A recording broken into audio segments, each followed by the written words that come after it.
अकबर मुगल साम्राज्य का एक प्रसिद्ध शासक था जो अपनी बुद्धि और विवेक के लिए जाना जाता था। उसके दरबार में एक मंत्री था बीरबल, जिसकी बुद्धि और विनोदी प्रकृति अकबर को बहुत प्रभावित करती थी। बीरबल की बुद्धि अक्सर अकबर के लिए चुनौतीपूर्ण प्रश्न हल करने में मदद करती थी। एक बार अकबर ने बीरबल से एक प्रश्न पूछा, बीरबल बताओ, क्या दुनिया में ऐसा कोई चीज है जो बिना खरीदे या बेचे मिल जाए? बीरबल ने थोड़ी देर सोचा और फिर मुस्कुराकर कहा, हाँ महाराज, ऐसी चीज है, वह है ज्ञान। ज्ञान को खरीद नहीं सकते, बेच नहीं सकते, लेकिन उसे प्राप्त किया जा सकता है। अकबर इस उत्तर से बहुत प्रभावित हुआ। वह समझ गया कि बीरबल ने एक महत्वपूर्ण सत्य को उजागर किया था। ज्ञान एक अनमोल वस्तु है जो किसी भी कीमत पर खरीद नहीं सकते। इसे प्राप्त करने के लिए हमें कड़ी मेहनत करनी होती है, पढ़ना होता है, सीखना होता है और अनुभव प्राप्त करना होता है। अकबर ने बीरबल की बुद्धि की प्रशंसा की और उसे पुरस्कार दिया। इस घटना ने बीरबल की ख्याति दूर दूर तक फैला दी। लोग उसकी बुद्धि और विनोदी प्रकृति की प्रशंसा करते थे। एक बार अकबर के दरबार में एक नया नौकर आया। वह बहुत ही मेहनती और ईमानदार था। कुछ दिनों बाद अकबर ने देखा कि वह नौकर हमेशा उदास रहता है। अकबर ने बीरबल को बुलाया और उससे पूछा, बीरबल देखो तो यह नया नौकर हमेशा उदास क्यों रहता है? बीरबल ने नौकर को बुलाया और उससे पूछा, बेटा तुम हमेशा क्यों उदास रहते हो? क्या कोई परेशानी है? नौकर ने कहा, महाराज मैं आपके दरबार में नौकरी करके बहुत खुश हूं, लेकिन मैं अपनी पत्नी और बच्चों को बहुत याद करता हूं। बीरबल ने नौकर से कहा, तुम चिंता मत करो, मैं तुम्हारी मदद करूंगा। फिर बीरबल ने अकबर से कहा, महाराज मैं इस नौकर को खुश करने के लिए एक योजना बनाता हूं। अकबर ने कहा, जल्दी बताओ बीरबल। बीरबल ने कहा, महाराज आप इस नौकर को एक सोने की अंगूठी दें और उसे कहें कि जब भी वह अपनी पत्नी और बच्चों को याद करे तो इस अंगूठी को देखें। अकबर ने बीरबल की योजना को पसंद किया और नौकर को एक सोने की अंगूठी दे दी। नौकर बहुत खुश हुआ और उसने अकबर और बीरबल को धन्यवाद दिया। कुछ दिनों बाद अकबर ने नौकर को फिर से उदास देखा। अकबर ने बीरबल को बुलाया और कहा, बीरबल मैंने तुम्हारी सलाह मानकर इस नौकर को सोने की अंगूठी दी थी, लेकिन वह फिर से उदास क्यों है? बीरबल ने नौकर को बुलाया और उससे पूछा, बेटा तुम फिर से क्यों उदास हो? नौकर ने कहा, महाराज मैं आपकी दी हुई सोने की अंगूठी देखकर बहुत खुश होता हूं, लेकिन जब मैं अपनी पत्नी और बच्चों को याद करता हूं तो मुझे और भी दुख होता है। बीरबल ने नौकर से कहा, बेटा तुमने मेरी बात गलत समझी। सोने की अंगूठी तुम्हारी पत्नी और बच्चों को वापस नहीं ला सकती। तुम्हें अपनी मेहनत पर ध्यान देना चाहिए और अपने काम में लगे रहना चाहिए। जब तुम सफल हो जाओगे तो तुम अपनी पत्नी और बच्चों को भी खुश कर पाओगे। नौकर ने बीरबल की बात समझी और उसने अपनी मेहनत जारी रखी। कुछ समय बाद वह अकबर के दरबार में एक महत्वपूर्ण पद पर पहुंच गया और उसने अपनी पत्नी और बच्चों को भी अपने पास बुला लिया। एक बार अकबर बादशाह शतरंज खेलने के लिए बहुत उत्सुक थे। उन्होंने अपने सभी मंत्रियों को चुनौती दी कि कोई उनको शतरंज में हरा सकता है। सभी मंत्री डर गए क्योंकि बादशाह शतरंज के बहुत बड़े खिलाड़ी थे। तभी बीरबल आगे आए और कहा, महाराज मैं आपके साथ शतरंज खेलने के लिए तैयार हूं। अकबर बहुत खुश हुए और उन्होंने बीरबल के साथ शतरंज खेलना शुरू किया। खेल बहुत ही रोमांचक था। दोनों खिलाड़ी बहुत ही होशियारी से खेल रहे थे, लेकिन अंत में अकबर हार गए। अकबर बहुत हैरान हुए और उन्होंने बीरबल से पूछा, बीरबल तुमने मुझे कैसे हराया? बीरबल ने मुस्कुराते हुए कहा, महाराज मैंने आपको इसलिए हराया क्योंकि मैं सिर्फ शतरंज नहीं खेल रहा था, मैं आपके मन को भी पढ़ रहा था। अकबर इस बात से बहुत प्रभावित हुए और उन्होंने बीरबल की बुद्धि की प्रशंसा की। कभी कभी जीतने के लिए सिर्फ खेलने की कला ही काफी नहीं होती, बल्कि विरोधी के मन को समझना भी बहुत जरूरी होता है। एक बार अकबर और बीरबल अपने में बैठे थे जब अकबर ने बीरबल से एक अजीब सवाल। अकबर ने कहा, बीरबल क्या तुम मुझे कोई ऐसी बात बता सकते जो आधी सच हो? और बीरबल ने तुरंत उत्तर नहीं दिया, देर सोचा और फिर बोले, जहां पनाह इसका उत्तर देने। अकबर ने बीरबल को अगले दिन बीरबल दरबार, जहां पनाह मैं आपको एक उदाहरण दिखाना चाहता हूं। अकबर ने अनुमति और बीरबल ने उस व्यक्ति से कहा, तरबूज को काटो। जैसे ही तरबूज को, जहां पनाह ये जो तरबूज है इसका आधा हिस्सा सच है और आधा हिस्सा झूठ। अकबर हैरानी से बोले, ये कैसे हो सकता है? बीरबल ने मुस्कुराते हुए समझाया, जहां पनाह इस तरबूज का ऊपर का हिस्सा सच है क्योंकि इसे हम देख सकते हैं, छू सकते हैं और खा सकते हैं, लेकिन इसका जो हिस्सा अभी तक हमने नहीं देखा वह हमारे लिए झूठ है क्योंकि हम उसके बारे में कुछ नहीं जानते। जब तक हम उसे नहीं देख लेते वह हमारे लिए सच नहीं हो सकता। इसी तरह यह तरबूज आधा सच है और आधा झूठ। अकबर बीरबल की इस अनोखी व्याख्या से बहुत प्रभावित। उन्होंने कहा, बीरबल तुमने फिर से अपनी बुद्धि। वास्तव में जीवन में कई चीजें ऐसी सामने होते हुए भी पूरी तरह से समझ में नहीं आती। इस कहानी से यह सीख मिलती कि हर चीज के दो पहलू, एक जो हमें दिख, समझदारी इसी में है कि एक बार बादशाह अकबर ने बीरबल से एक सवाल पूछा, बीरबल, यह बताओ कि हमारी चारों उंगलियां एक जैसी क्यों नहीं होती? अगर सारी उंगलियां बराबर होती तो कितना अच्छा होता। बीरबल ने मुस्कुराते हुए कहा, जहां पनाह, इसका जवाब तो बहुत आसान है, मैं आपको इसका मतलब बताता हूं। बीरबल ने अकबर से कहा, जहां पनाह, जरा सोचिए, अगर हमारी चारों उंगलियां एक जैसी होती तो क्या हम ठीक से काम कर पाते? न तो हम कुछ पकड़ पाते, न ही लिख पाते और न ही किसी चीज को संभाल पाते। बादशाह अकबर ने सोचा और कहा, हाँ, ये बात तो सही है, पर इसका कोई और गहरा अर्थ भी है। बीरबल ने उत्तर दिया, जी हाँ जहां पनाह, जैसे हमारी उंगलियां एक जैसी नहीं होती, वैसे ही दुनिया के लोग भी एक जैसे नहीं होते। हर इंसान का अपना अलग व्यक्तित्व, गुण और काबिलियत होती है। अगर सब लोग एक जैसे होते तो न कोई कला होती, न कोई ज्ञान और न ही कोई विविधता। संसार का सारा सौंदर्य इसी विविधता में छिपा हुआ है। अकबर बीरबल की बात से बहुत प्रभावित हुए और बोले, बीरबल, तुमने फिर से सही कहा, ये दुनिया अपनी विविधता की वजह से ही खूबसूरत है। हमें इसे समझना और स्वीकार करना चाहिए। इस कहानी से यह सीख मिलती है कि जैसे हमारी उंगलियां एक जैसी नहीं होती, वैसे ही हर इंसान की अपनी विशेषताएं और महत्व होते हैं। हमें सबकी काबिलियत और भिन्नता को स्वीकार करना चाहिए, क्योंकि इसी से संसार का संतुलन बना रहता है। एक दिन अकबर के दरबार में दो व्यापारी आए, जिनके बीच एक गहरी समस्या थी। दोनों व्यापारी एक ही दिखने वाली सोने की अंगूठी लेकर दरबार में आए और दावा करने लगे कि अंगूठी उनकी है। मामला इतना उलझ गया कि बादशाह अकबर को खुद समझ नहीं आया कि सच क्या है। उन्होंने बीरबल को बुलाया और कहा, बीरबल, यह मामला तुम्हारे सामने रखता हूँ, तुम ही इसका हल निकालो। बीरबल ने दोनों व्यापारियों की बात सुनी और फिर अंगूठी को ध्यान से देखा। उसने तुरंत समझ लिया कि इन दोनों में से एक व्यापारी झूठ बोल रहा है। लेकिन सच्चाई सामने लाने के लिए बीरबल ने एक योजना बनाई। बीरबल ने एक कटोरे में दूध मंगवाया और फिर अंगूठी को उस दूध में डाल दिया। फिर उसने दोनों व्यापारियों से कहा, अब जो सही मालिक है वह अपनी अंगूठी को दूध से बाहर निकाल सकता है। पहले व्यापारी ने डरते हुए कहा, मैं कैसे जानूं कि यह मेरी अंगूठी है या नहीं? शायद यह दूध के नीचे दब गई है। दूसरे व्यापारी ने तुरंत अपना हाथ बढ़ाया और बिना किसी डर के अंगूठी निकाल ली। उसने गर्व से कहा, यह मेरी अंगूठी है और मैं इसे पहचानता हूँ। बीरबल मुस्कुराया और अकबर से कहा, जहां पनाह, सच्चा मालिक वही होता है जो अपनी चीज को पहचान ले, चाहे वह किसी भी हालात में हो। यह अंगूठी इस व्यापारी की है जो बिना किसी संकोच के इसे पहचान गया। अकबर बीरबल की न्यायप्रियता और बुद्धिमत्ता से बहुत खुश हुए और उन्होंने सही व्यापारी को उसकी अंगूठी लौटा दी। झूठे व्यापारी को उसके झूठ के लिए दंडित किया गया। इस कहानी से यह सीख मिलती है कि सच्चाई को छिपाया नहीं जा सकता और जो चीज वास्तव में आपकी होती है वह आपको पहचान में आ ही जाती है। न्याय हमेशा सच्चाई के पक्ष में होता है।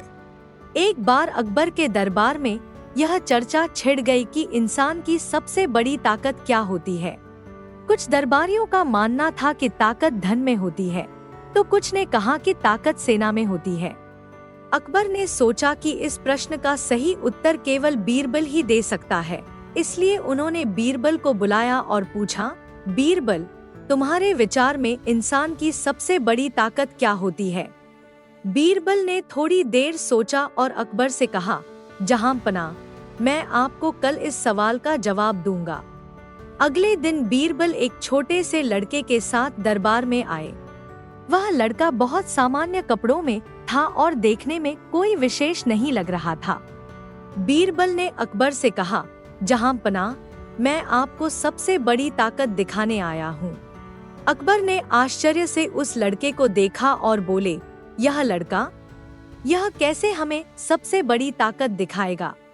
बीरबल ने मुस्कुराते हुए उस लड़के से कहा, बेटा, तुम जाकर बादशाह अकबर के सिंहासन पर बैठ जाओ। लड़के ने बिना कुछ सोचे समझे तुरंत अकबर के सिंहासन की ओर बढ़ना शुरू किया। जब दरबारियों ने यह देखा तो वे हैरान हो गए और गुस्से में बोले, यह लड़का बादशाह के सिंहासन पर कैसे बैठ सकता है। लेकिन लड़का बिना रुके सिंहासन की ओर चलता रहा। तभी अकबर ने उसे रोकते हुए कहा, रुको, तुम सिंहासन पर नहीं बैठ सकते। लड़का वहीं रुक गया और बीरबल की ओर देखने लगा। बीरबल ने अकबर से कहा, जहांपनाह, यही सबसे बड़ी ताकत है, आदेश। इस लड़के के पास न धन है न सेना, लेकिन वह आपका आदेश मानने से तुरंत रुक गया। इंसान की सबसे बड़ी ताकत उसके शब्दों और आदेशों में होती है, जो दूसरों को प्रभावित कर सकते हैं। अकबर ने बीरबल की इस समझदारी से बहुत प्रभावित होकर कहा, बीरबल, तुम सही कहते हो।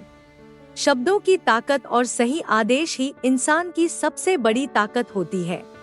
इस कहानी से यह सीख मिलती है कि असली ताकत न तो धन में होती है और न ही सेना में, बल्कि इंसान की सबसे बड़ी ताकत उसकी सोच, शब्द और दिए गए आदेशों में होती है। एक दिन अकबर के दरबार में दो महिलाएं एक बच्चे के साथ आईं। दोनों महिलाओं ने दावा किया कि बच्चा उनका है। अकबर बहुत असमंजस में थे कि वे कैसे तय करें कि बच्चे की असली मां कौन है। उन्होंने बीरबल को बुलाया और इस मामले का हल निकालने के लिए कहा। बीरबल ने दोनों महिलाओं की बातें ध्यान से सुनी और फिर अकबर से कहा, जहांपनाह, इस समस्या का हल मैं निकालूंगा, पर इसके लिए थोड़ा कठोर तरीका अपनाना होगा। अकबर ने कहा, जो सही हो वही करो।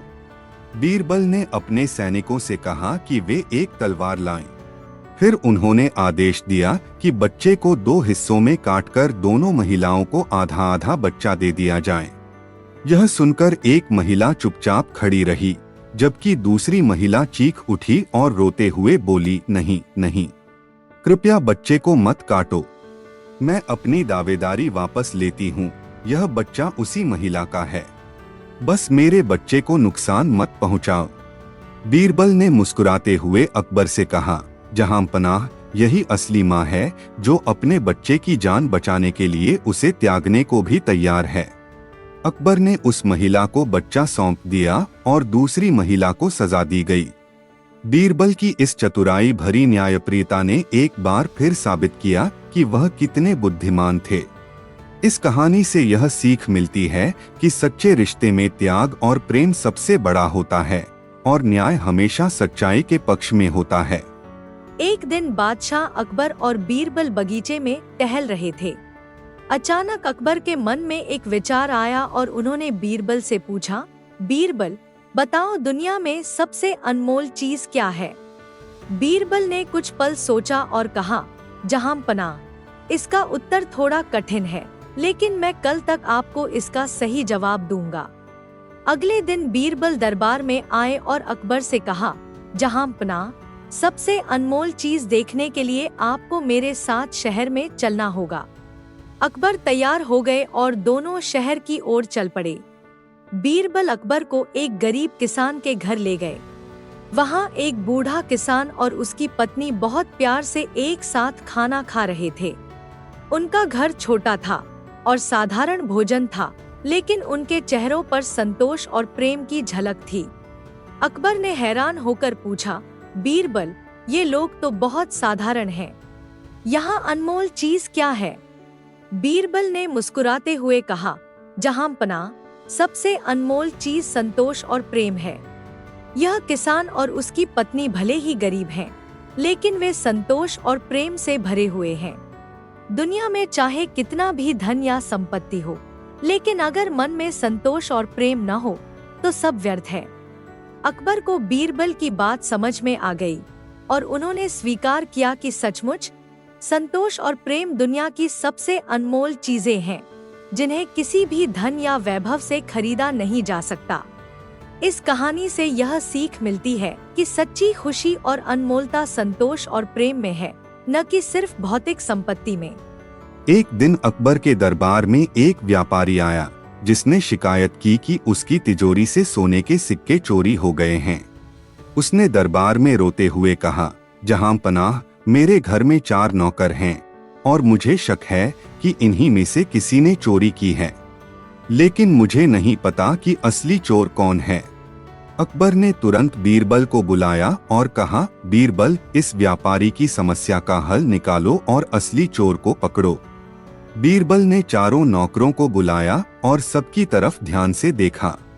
फिर उन्होंने सभी नौकरों को एक एक लंबी लकड़ी दी और कहा, ये लकड़ियां जादुई हैं। जो भी चोर है उसकी लकड़ी कल सुबह तक 1 इंच लंबी हो जाएगी। अब तुम सब ये लकड़ियां लेकर जाओ और कल सुबह दरबार में लौट आओ।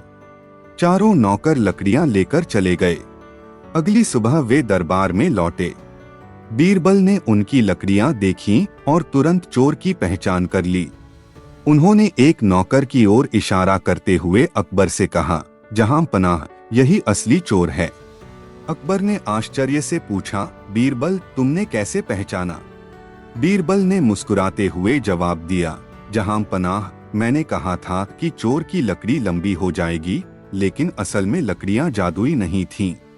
चोर ने डर के मारे अपनी लकड़ी को 1 इंच काट दिया ताकि वह लंबी न हो जाए, और यही कारण है कि उसकी लकड़ी बाकी सबकी लकड़ियों से छोटी हो गई। नौकर ने अपनी गलती स्वीकार कर ली और व्यापारी का सारा धन वापस कर दिया। अकबर ने बीरबल की चतुराई की तारीफ की और फिर से साबित हो गया कि बीरबल की बुद्धिमानी का कोई मुकाबला नहीं।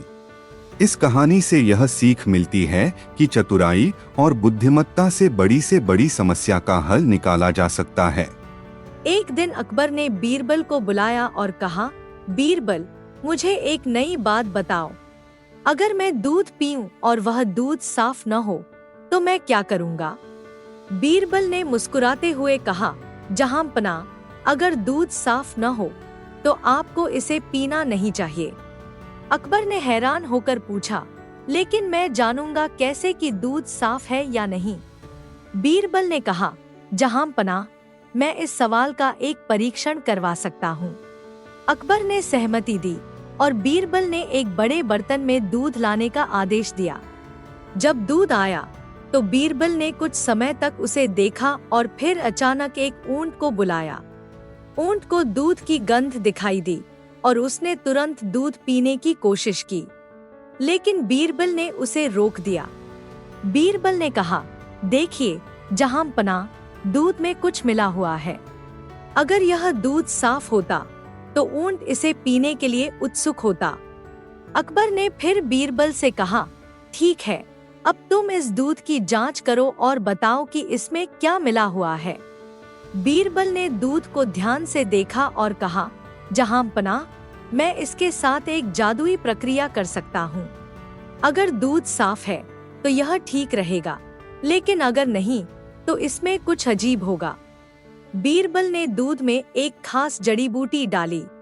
जैसे ही उसने यह किया, दूध ने रंग बदलना शुरू किया और उसमें से अजीब सी गंध आने लगी।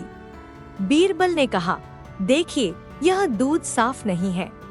अकबर ने बीरबल की बुद्धिमत्ता की प्रशंसा की और कहा, बीरबल, तुम हमेशा मुझे सच्चाई दिखाते हो। इस कहानी से यह सीख मिलती है कि चतुराई और सच्चाई की पहचान करने की कला हर परिस्थिति में काम आ सकती है। एक बार अकबर का दरबार हंसी मजाक के मूड में था। अकबर ने बीरबल से पूछा, बीरबल, मुझे बताओ, इस दरबार में सबसे बड़ा मूर्ख कौन है? बीरबल ने कुछ सोचा और अकबर से कहा, जहां पनाह, मैं इस सवाल का जवाब जरूर दूंगा, लेकिन मुझे थोड़ा समय दीजिए। अकबर ने सहमति दी। अगले दिन बीरबल ने एक योजना बनाई। उसने एक गधा लिया और उसे रंग बिरंगे कपड़े पहना दिए। फिर वह उस गधे को लेकर शहर के बाजार में चला गया और लोगों से कहने लगा, यह बहुत खास गधा है, इसे छूने से आपको सौभाग्य प्राप्त होगा। लोगों ने सोचा कि बीरबल मजाक कर रहा है, लेकिन कुछ लोग सच में उस गधे को छूने के लिए आगे बढ़ने लगे। जल्द ही वहां भीड़ लग गई और लोग मजाक मजाक में गधे को छूने लगे। जब बीरबल वापस दरबार आया तो अकबर ने पूछा, बीरबल, अब बताओ, सबसे बड़ा मूर्ख कौन है? बीरबल मुस्कुराते हुए बोला, जहां पनाह, मैंने बाजार में एक गधे को खास बताकर लोगों से उसे छूने के लिए कहा। बिना सोचे समझे लोग उसे छूने लगे। अब आप ही बताइए, क्या गधा मूर्ख है या वे लोग जो बिना सोचे उसे छूने चले गए? अकबर हंस पड़े और बोले, बीरबल, तुमने फिर से साबित कर दिया कि असली मूर्ख वह होता है जो बिना सोचे समझे किसी भी बात पर यकीन कर लेता है। इस कहानी से यह सीख मिलती है कि हर बात पर आंख मूंद कर विश्वास नहीं करना चाहिए, बल्कि अपनी बुद्धि का सही उपयोग करना चाहिए। एक दिन अकबर ने बीरबल से कहा, बीरबल, मुझे ऐसा कुछ नया बताओ जिससे मैं जान सकूं कि इंसान में असली बुद्धिमानी कैसे पहचानी जाती है। बीरबल ने मुस्कुराते हुए कहा, जहांपना, इस सवाल का जवाब देने के लिए मुझे 3 लोगों की जरूरत होगी। अकबर ने कहा, ठीक है, तुम जो चाहो वैसा करो। अगले दिन बीरबल ने 3 व्यक्तियों को दरबार में बुलाया। पहला एक विद्वान पंडित था, दूसरा एक व्यापारी और तीसरा एक साधारण किसान। बीरबल ने तीनों को एक एक सवाल पूछने का विचार किया ताकि अकबर को असली बुद्धिमानी का पता चल सके। पहले बीरबल ने विद्वान से पूछा, अगर कोई तुम्हें थप्पड़ मारे तो तुम क्या करोगे? विद्वान ने सोचा और कहा, मैं उस व्यक्ति के खिलाफ तर्क दूंगा और उसे दिखाऊंगा कि उसने गलती की है। फिर बीरबल ने व्यापारी से वही सवाल पूछा। व्यापारी ने कहा, अगर कोई मुझे थप्पड़ मारेगा तो मैं उस पर केस करूंगा और उससे नुकसान की भरपाई लूंगा। अंत में बीरबल ने किसान से पूछा, अगर कोई तुम्हें थप्पड़ मारे तो तुम क्या करोगे? किसान ने हंसते हुए कहा, मैं उसे माफ कर दूंगा, क्योंकि शायद उसके मन में कोई परेशानी होगी और मुझसे उसकी नाराजगी मिट जाएगी। बीरबल ने अकबर की ओर मुड़ते हुए कहा, जहांपना, ये तीनों लोग अपने अपने तरीके से बुद्धिमान हैं। विद्वान अपनी ज्ञान से, व्यापारी अपने व्यावसायिक दृष्टिकोण से और किसान अपनी सरलता और माफ करने की शक्ति से। असली बुद्धिमानी इस बात पर निर्भर करती है कि हम किस स्थिति में कैसा व्यवहार करते हैं। अकबर को यह सुनकर बहुत खुशी हुई और उन्होंने बीरबल की बात मान ली कि बुद्धिमानी का कोई एक मापदंड नहीं होता। हर व्यक्ति अपने जीवन के अनुभव और सोच के आधार पर बुद्धिमान होता है। इस कहानी से यह सीख मिलती है कि बुद्धिमानी कई रूपों में हो सकती है और हमें दूसरों की समझ और अनुभवों का भी सम्मान करना चाहिए।